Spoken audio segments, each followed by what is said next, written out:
Hello, Dental Team listeners. This is Kiera, and today I have Kristy with me, and I'm super excited because today is one of my favorite things to do as consultants, and I call it Office Autopsy. Don't worry, offices. This is a mix of a few offices because, believe it or not, offices think that they're on individual islands, and believe it or not, you're not. Multi-practices actually struggle. They actually do the same things that you struggle with, and so we just want to make sure that we're not going to ever disclose who this office is.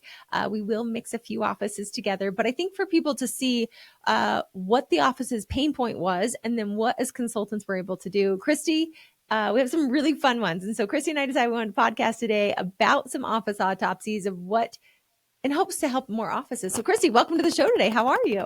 Good. Thank you. Pleasure to be here. Of course. Well, I'm super happy because I think the one that we run into a lot is we call it cash flow row or cash flow woes, like whatever you want to talk about. But it's really when an office comes to us and they seem to not be able to figure out what's going on. They feel like they're producing. Sometimes they're producing, sometimes they're not. So we'll kind of discuss like how to know if you're producing enough or not. But then they feel like they just like have no cash. And so giving some background, like I said, I'm going to blend a couple practices together, but we're kind of going to do like two simultaneous ones. One practice was producing really, really well, but literally the owner felt like they had no money. We're talking like flat broke, felt like they were completely going to go under, had no money, but yet their production numbers were really good and their P&L looked really good. And we're just like, it showed on the P&L. And I think, Kristy, you'll find this too. Offices get so frustrated. I got so frustrated and angry with my CPU when they said, well, Kiera, like according to the numbers, you have money. And I'm like, great, high five, jerk. I have no money in my bank account. Like it's the most infuriating feeling in the world of my CPA tells me I should have money, but there's no money. Flip that to on the other side when a practice isn't quite producing what they need to be producing to pay for their expenses and they feel like they have no money and they are flat broke, which in reality, that practice is flat broke because they need to produce more or they need to cut. So we're going to kind of dig on both sides of these with office autopsies of what we see, what we've been able to do. And let's start, Kristy, on the side of what do we do? Like, okay, first step, how do we find like the profit point? Like, how do we figure out what should an office be producing? Because I think that's also infuriating when doctors are like, but I'm just producing. Like, I feel like I'm trying to outproduce my problems. Like, I don't know how to produce more. How do you, Kristy, as a consultant, come in and help offices just gain that clarity? Because I think sometimes when we know the North Star and we know what we should be targeting, it actually becomes a lot easier to then build block schedules and then figure out what our overhead should be. But how do you help offices even like dig into that? Like as point one to figure out like, let's autopsy this, both of these practices. I think this is step one to really getting clarity. Yeah, absolutely. I agree with you, Kiera. The first step is to understand how much we're paying for things. What is the cost to keep the doors open? We talk about overhead, right? But what is overhead? It's everything that we have to pay within a month. Rent, utilities, staffing, right? The other thing that I want to point out is many doctors don't include themselves in that. And I definitely want to pay them just like if they were an associate in the practice. And so we want to include that in that overhead cost, if you will, and find that what I like to call profit point. So we know what's our BAM, right? Bam, that bare ace minimum. Like, what do we have to do? It's kind of like in real life. I mean, I think all of us have a BAM in real life. You know what your mortgage or your rent is. You know how much it costs you to like do your groceries. You know how much daycare is. You know how much it costs you for like your Amazon spending. And some of those are fixed costs. So fixed are like your mortgage or your rent. You can't really change those. Those are fixed for you. Like, yes, they're like, I get it. The semantics, we're not CPAs here. We're not like, that's not our world. The semantics are, can you change your rent? Potentially you could go find somewhere else. That is an option you could do, but most of the time those are pretty fixed, just like our utilities are pretty fixed. You can be like my husband, where literally our AC goes off at 6 p.m. at night. He freaking freezes us until 6 o'clock to save on these utilities until 9 o'clock. It drives me wild. I'm like in a like hoodie, freezing, shivering, and then the AC goes off and I'm like roasting. It's really entertaining because he wants to save the $3. But genuinely speaking, like you're not really going to be saving on those fixed costs. There are some fixed ones. Staffing is usually pretty fixed. However, we could add team members or take team members away, so therefore it's not as fixed. But like you said, Kristy, I think it's figuring out in a practice, and agreed, doctors should be paid. Like nobody, I think that that actually causes more stress for owners if you don't even know what your paycheck is or you're just taking draws, because then how do you budget your life on a up and down volatile paycheck? I think that creates a lot of stress versus like, okay, great, let's just put you at 100 grand, or let's put you at whatever is a reasonable salary. Talk to your CPA. They'll be able to give you that. And that can be agreed with. Kristy, I like to pay you as an associate, but if right now the practice can't support that, minimum should be a reasonable salary of say 100 grand. So that way you can at least bank on that of getting that paycheck in your practice.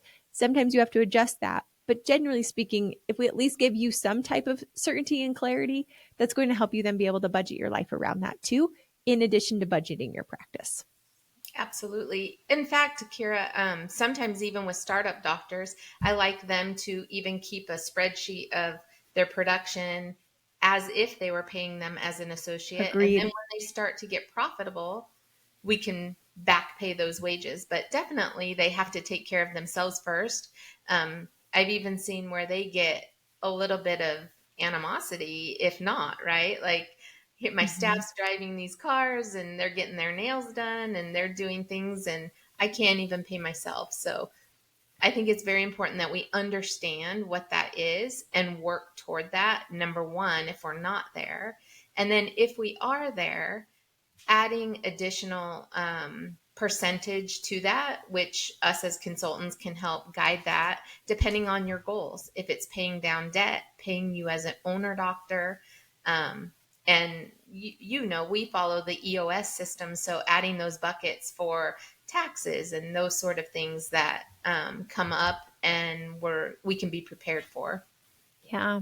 No, I think it's brilliant, Kristy. And when you said that, I agree. It's, you don't want to not be paid in your practice because that gets, A, it's stressful, and B, it's annoying, and C, you've got all this debt on you. But I also think when we're looking at our practices, there are pieces. So when doctors are like, I'm not getting paid, I want to remind that sometimes we're being paid through things running through our practices. And so we've got to be careful, because that is like, if you didn't have your practice, you'd be paying for that out of pocket. And so that is technically part of your salary, doctors. And I don't want to be the like balloon pop girl over here. I do want to be realistic, because a lot of times doctors are like, I'm not making money.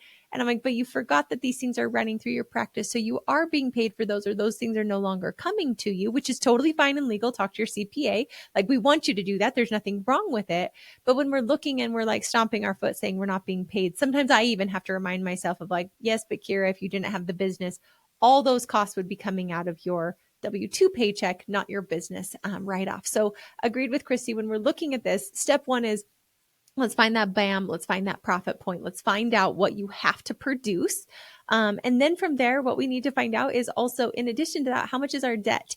Because a practice should not have to be covering your debt, but you as a human needs to be covering your debt. So your student loans, your practice loans, things like that. The practice isn't necessarily a poor performing practice. You just have all this excess of like, oh my gosh, I have to pay this off, which that's real life for you. And I think that's the difference of a CPA's bookkeeping for you versus your real life living through it. And I can tell you from personal experience, like, this is very hard. Sometimes practice loans do go through your practice profitability. Again, this is pending on your CPA and how they recommend you do it. But most of the time, your student loans and different things like that don't run through the practice. So, but you as a human need to have enough money to be able to pay for all those things. So I think it's finding out the practices BAM, like Kristy said, finding out your personal BAM, because that might be different. And then from there, let's tack on 10 to 20% beyond that. So let's say you've got to produce 50,000. Well, awesome. 10% of that would be 55. Adding 10% of that is going to be an additional $5,000. To do 20% of that's going to be an extra $10,000. So if I know I've got to do 50, I've either got to produce 55 or 60. Now that becomes much easier. And I know beyond that, I'm going to have 10 to 20% left over of the practice after everything's spent. Our ideal is to get it to where your 50,000 is 50% of your practice, and there's 50% quote unquote profit beyond that. Now, again, that profit is a little bit funny, because if we're doing a 50% overhead and 50% profit, doctor salaries usually are not included in that. If doctor salaries are included in that, then usually it's a 20% profit at the end of that. So I know those two numbers feel a little like disjointed. They've been very disjointed for me. So if you're doing true overhead, we want it at 50%, 30% doctor pay, 20% profit. If you want to combine it all together, then it would be 80% quote unquote overhead, 20% profit. Now that 20% profit though does technically pay for debt services. So watch that. You might need to scale down our 50% down a little bit more, or our 80%, to then be able to offset that. So hopefully that wasn't too confusing for everybody. This is why we're consultants. This is why we help you. But I think when you understand, like, I either need a 50 or an 80%, ultimate goals, we're trying to get 20% cash flow at the end of the month. I think for me, that's like the easiest thing. Like, okay, if I'm producing 100 grand a month, I want 20% of that. So that's 20 grand. So like, I'm trying to do easy numbers for all of you. I want 20 grand after everything's paid to still be remaining. Now, one other kicker as a business owner is that 20% is also taxed. So don't forget that that gets taxed. So if you're at a 30% tax bracket, well, you got to take 30% of 20 grand, and then the rest of that you can spend. And this is why I think owners get so frustrated, because it's like, oh my gosh, like, just tell me how much money I can have. And when I talk to a CPA, and Kristy, I think you come across this, like, our whole lives up until owning businesses, we've been paid as a W-2. So everything we got paid, we're able to use. Well, now as business owners, everything we're paid, we don't get to use. That's not the way the game works.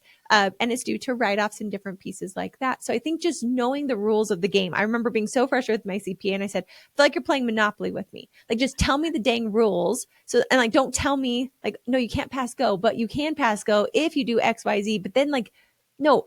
So it's really, you've got to have a profitable practice of overhead. That's what we as consultants are really obsessed with.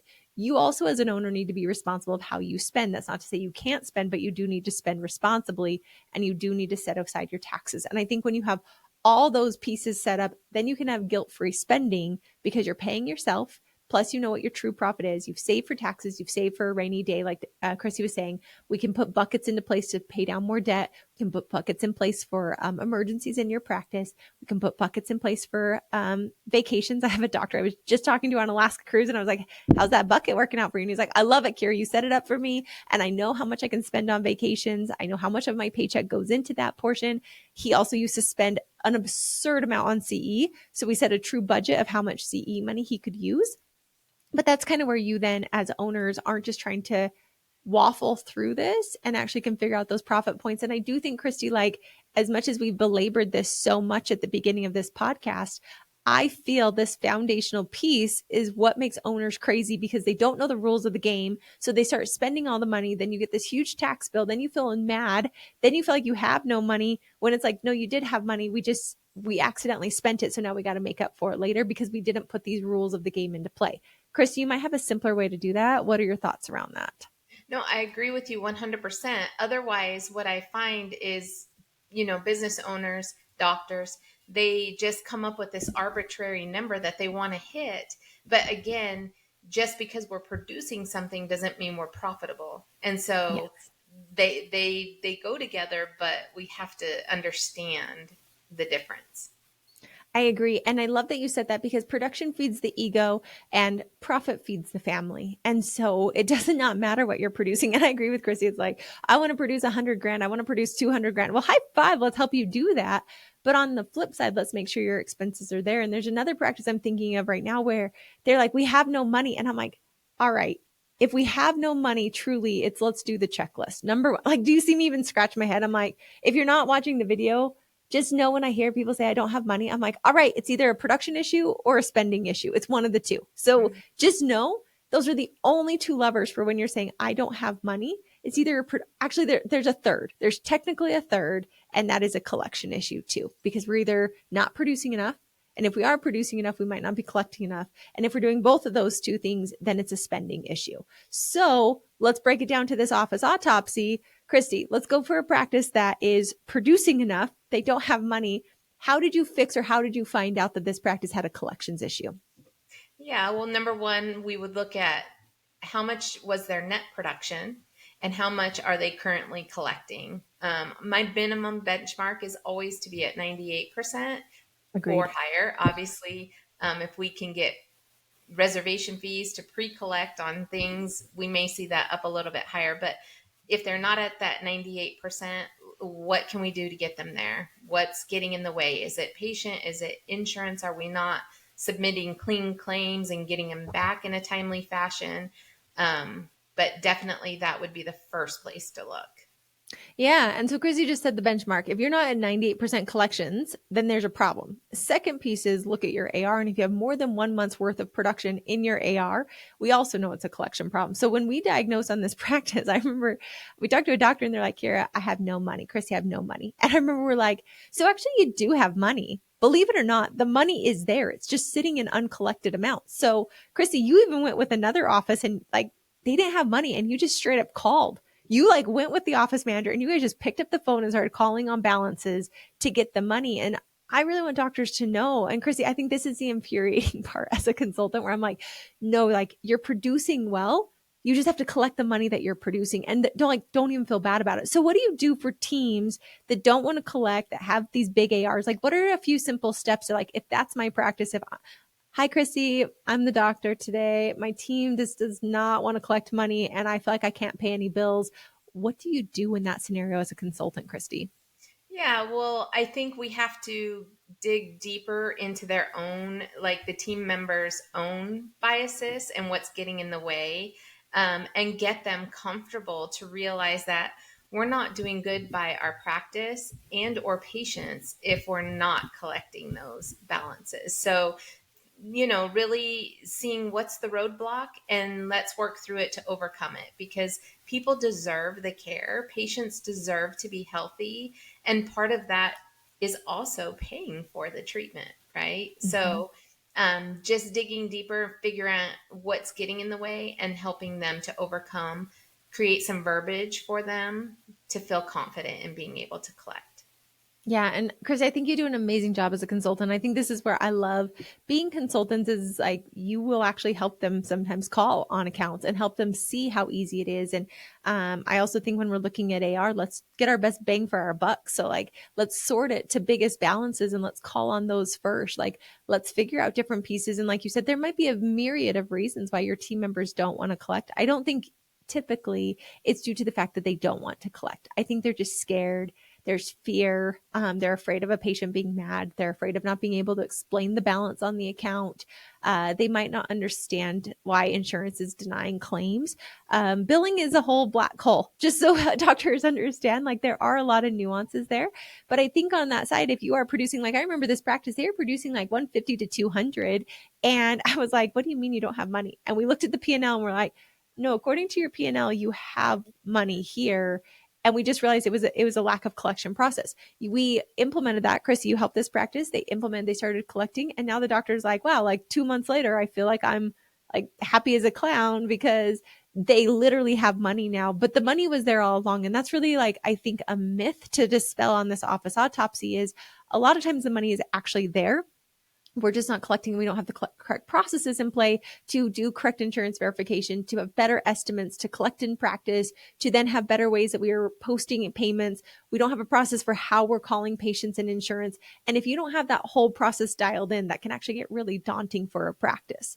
But Chrissy, now let's flip sides to the other dark side of this coin where they might not be producing enough. So like we said, it's either a production process, a collection process, or a spending process.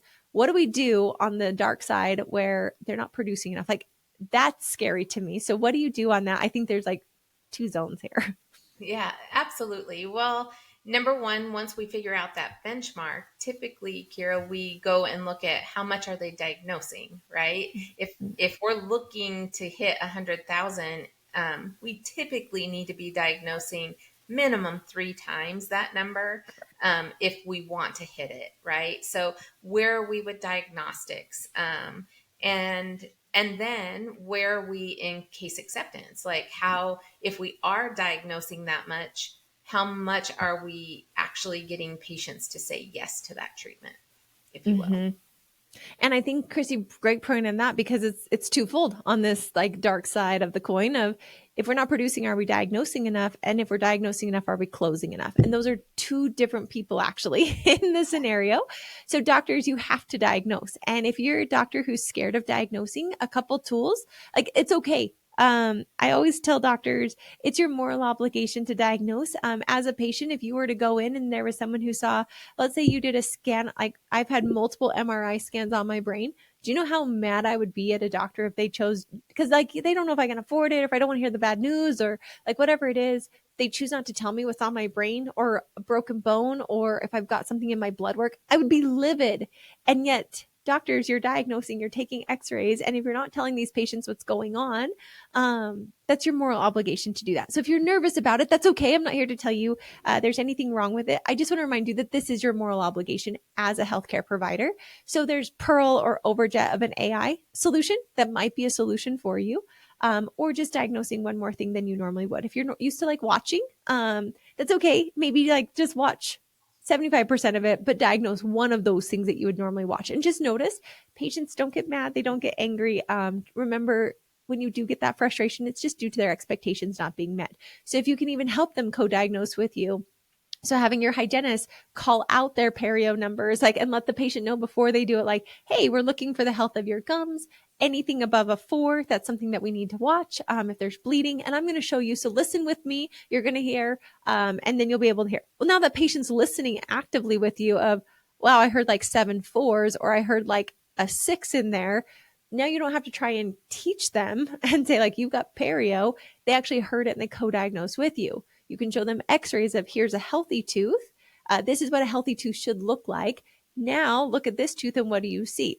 You guys, if there's decay in there, even the untrained eye usually can see that pretty big chunk of decay taken out of there. Or use intraoral photos to where that patient's co-diagnosing with you to gain the trust. And that actually makes it easier for you doctors, because then you're not teaching them. Or if you're like really nervous about it, AI teaches them. Like it literally just puts it up on there, and you don't even have to hardly do anything other than just presenting it to them and educating them. So something simple there. And then if your team's not closing cases, amazing. Simple things like an NDTR handoff. So next visit date, time, recare, that can help tremendously. Having your team members track their treatment plans, having a consultant help them. Like we literally help listen to treatment plans, guide and give coaching on different ways that they can do it. So there's 2 ways if you're not diagnosing or producing enough that we can easily do that. And the next one would be a block schedule. Kristy, any other thoughts on that? Because I'm sure you've got pieces working with so many team members too. Yeah, I listening to you talk about the case acceptance, it's just hitting me that, sometimes I think our fear is in telling them, but really if we take a step back and just include them in the process and figure out what are their long-term goals, right, for their mouth, and being able to speak to them in a relational way that really is flipping it to what is their goals and getting them what they want. I think that takes the pressure off of us telling the patient, right? And so, truly, I think when we master this, it's a beautiful thing, and you get patients to stick for a very long time because they feel heard, right? And they still are in control of their care. So, Totally. I agree with you, Kristy. And I love that you talked about like they're part of the solution with you. And I agree, like I can't, as a treatment coordinator, want this more than they do. It really has to be something that they're a part of. And also just helping your team see, similar to doctors, when we're watching so many things, team members can accidentally be saying 1 or 2 words that's guiding a patient the wrong direction. We might be highlighting insurance more than we're highlighting total treatment. We might be putting emphasis on like you're maxed on insurance, or like we could just start with one thing because we're afraid of presenting total dollar amounts. All of those things are normal. That's like very normal. Your team's not struggling, team members listening. You're not doing anything wrong. Just highlighting that there are different ways that you can present it. And I call it like the sequence. So think about when you're back in high school and you had your locker combination. If your combination code was 321, you could put in the number 213 and your lock wouldn't open. You could also do 123 and it wouldn't open. You could also do 323 and it won't open. You can have the exact same numbers and just do them in the wrong combination and it won't open. Versus if we have the right pieces in the right combination, we actually get more case acceptance. So just realizing like, what are my tools that I'm using? Am I putting them in the right sequence? Am I using the tools? Like insurance is a tool. It's a coupon. So let's maximize that, but it's not going to guide my treatment. Let's maximize getting full case acceptance. Let's maximize, like Kristy said, knowing their ultimate goals and tying my treatment back to those ultimate goals.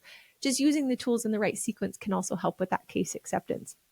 Now, if you are a practice that's not diagnosing enough, I think that this becomes like a little bit of an ego check, and I'm sorry to be the ego check day today. But it might be something where if we're not diagnosing enough and we are collecting and we're not producing enough, it might be time for us to look to see about cutting costs. And this is something where I don't love to have this conversation. However, bottom line is the practice has to thrive. Otherwise, we all will fail. And doctors, like, you won't be able to help your team.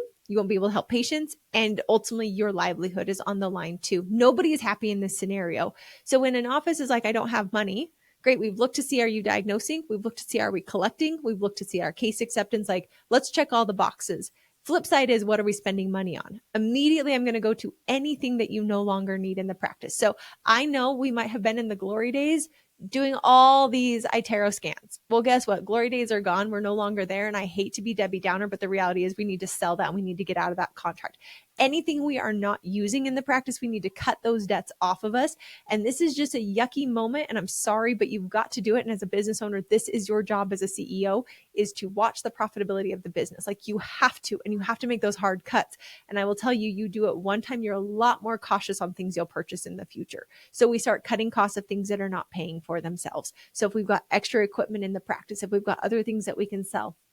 Also, team members, we might have bulked. I've done this as a CEO, so I'm just going to tell you, like, it was a really, really, really bad day when I realized I overbulked anticipating something to happen in the practice, and I actually had to scale back and cut. That does not feel good, and it's something that we want to avoid. However, if we have ultimate, like, more team members than are necessary, or we could outsource to things, I'm not here to say to terminate team members. Like we said, like, we went through all the different scenarios, everything we possibly could do. But the reality is, you may have bulked too much in a practice and you need to scale back and cut. And that's just a zone where you walk the walk of shame and you commit you're never going to do it again. But ultimately, you have to get yourself to a profitable zone. You've got to look at your own spending. A doctor was like really struggling on spending and they had multiple credit cards. Consolidate those credit cards down to where you only have one. We pay it off every single time. We look to see what other things we like, work out deals with the lab or different people. But you've got to be realistic. You might have to get a line of credit to get yourself out of it. You might have to take equity out of your home or your practice. Those are things I hate doing, but I also feel sometimes the pain of discipline is better than the pain of regret. And I would rather go through the pain of discipline and learning to, like, cut my costs and watch my costs and not hire, like, I might extra hire a hygienist. I might extra hire a treatment coordinator. Those are two players on my team that will actually generate revenue for me. And not to say assistants don't, because assistants can, but I could get by with a Mr. Thirsty. Now, dentists, I know I'm going to get a lot of flack for that. The reality is, you can do that for a short amount of time. And I just want to highlight, like, it's inconvenient, but it's also inconvenient not to have money to pay your bills. So, like, choose our heart on this. But this is a zone where, like, I heard a doctor and they were struggling and they spent like 10 grand on something unnecessary. And I'm like, that's a spending issue. That's a you issue. That's not a practice issue. And it's not a diagnosis issue. If you cannot produce what you have for your costs, it's like the person who has to accept the fact that they bought too big of a house. Like, you've got to scale down, you got to size down. And as much as that's an ego blow, that's also smart business ownership. So, Kristy, that's my, like, soapbox. So doctors, like we said, it's first, let's make sure we're producing, like, let's figure out our amount we have to. Then we're going to check our production. Then we're going to check our collections. Then we're going to check our diagnosis. We're going to check our case acceptance. We're going to check our block scheduling. Then we're going to go into any unnecessary costs that are on our P&L. Look to see, is there anything we could do to reduce costs? And then it's going to be, we've got to cut. And, like, you've got to make that decision before you go under. You owe that to your patients, you owe that to yourself, and you owe that to your team. And it's a sad, crummy day, but it's part of business. Kristy, what are your thoughts? Yeah, I think you nailed it. The only area we didn't uncover was, you usually do have some unscheduled treatment that you may be able to tap into. And I would definitely explore that resource. But you nailed it, Kiera. I mean, you hit all of the boxes for sure. So those are kind of like looking at a practice that says, I don't have cash. These are some of the ways to diagnose that we do within practices. And notice the very last thing that we went to was cutting. That's not our mission. That's not our process. And we're never going to tell you to cut somebody. That's going to be ultimately your decision. We're just going to remind you that as a CEO, that's part of your job. And I remember going through COVID, I had a coach and she said, Kiera, you've got to have a list. You've got to have a list in your mind of, like, when things get tight, if they get there, what are you going to do to make sure your business thrives and survives? And that has stuck with me when I realized, like, that's why I'm paid a CEO salary. That's why I'm paid to make these hard decisions. That's why I signed up to be a business owner. Like that's the hard side of success. Success has two parts of that coin too. There's the light side and the amazing side, and then there's the dark side that a lot of people don't talk about. So if you're looking at your practice and you're saying, I don't have cash, go through the checklist Kristy and I just gave you. And sometimes it does help to have a buddy in it with you, a consultant, somebody who's in it with you. Like Kristy, I think about the night that you picked up the phone with that office manager and you guys started calling. You called on accounts with them. I think sometimes not feeling alone in the process. I think somebody pushing your team because you're like, I don't know how to say this to my team. Someone who can help guide them, someone who can help look at your diagnosis and help you diagnose maybe one more thing, really can be an asset. And I call Kristy our money bloodhound. If I have a practice on cash flow row, I'm like, all right, Kristy, I don't know what you're going to do, but girl, go to work and go start looking. And I think having an outside set of eyes that's not sitting in there floundering with you, but can have a cool, calm, collected head sometimes can be the most beneficial. So if you're struggling, reach out. We're here to help you. And it comes with no judgment. Kristy, I don't think I've ever once heard you judge a single practice. You come with love, you come with open arms, and you come with solutions quickly to make sure they get there. So Kristy, any last thoughts you have for these practices who might be struggling, who are hearing this office autopsy being like, oh my gosh, that's been me, or oh my gosh, I feel like I'm headed that way. Any other thoughts you might have for them? Just again, that you're not in it alone, and having us to help guide, mentor, and just make sure you have, daily, weekly, monthly systems in place and balance, a checklist to balance. We got you. We can help. We do. We do. Well, Kristy, thanks for being on the office autopsy with me. Thanks for just loving our clients so much and helping them. I think that client who 2 years after you started helping say to us, I have never been this free, or like, oh my gosh, like this is what ownership should feel like. I think those are the wins that we live for as consultants, of hearing you thrive, hearing your successes, hearing you have your dream life and not being so stressed, even in possible situations that are stressful. So Kristy, thanks for being that consultant with us. It's a pleasure. Thanks. Of course. For all of you listening, don't be on cash flow row. Don't be struggling about these things. If you are part of any of this scenario, if you're like, oh my gosh, any of those things resonated, reach out. hello@thedentalliteam.com. Go to our website, click on thedentalliteam.com, book a call. Like truly, it's a no judgment, just clarity, just momentum. Even if we can't help you, we've got resources. Even if you're not quite the right fit, that's okay. Like we will be there to support you. But I think it takes courage to book the call. It takes courage to admit you need help. But there's so much freedom to know that you're not alone, that you're not having to do this alone, and that there's somebody who truly can help you get out of the scenario and that's been there, done that, and done it successfully many times. So reach out. And as always, thanks for listening. I will catch you next time on the Dental A Team podcast.